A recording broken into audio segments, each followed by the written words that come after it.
Kuya ulit. So, ito ang aming Mr. Derby Hansen.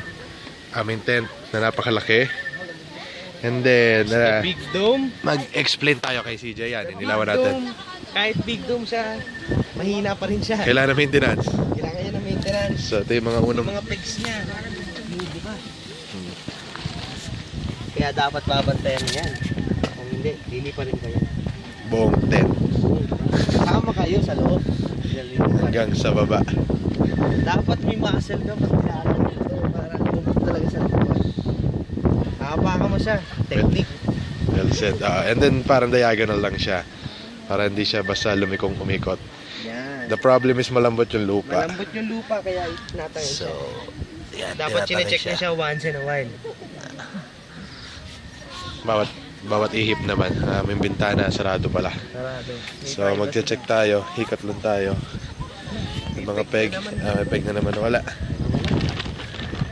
Siyempre, kakabit mo ito. Binungkal na niya yung ano, lupa. Diagonal ka yan eh. Para hindi ano, kasi iikot lang yan eh. Aharap yung tulis niya sa pabaliktad, tapos... Diagonal lang pala pag Yan.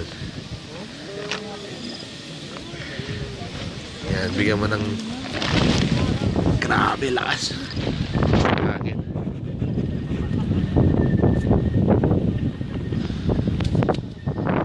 Kaya mo yan, Jay.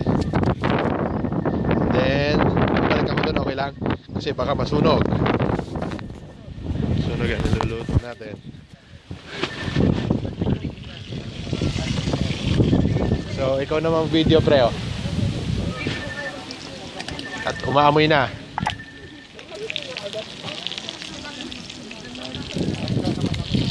Huwag ka sasabog. Yeah.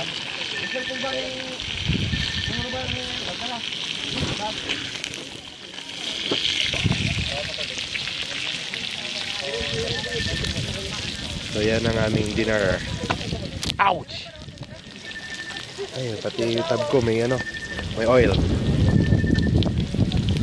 Laban muna natin siya.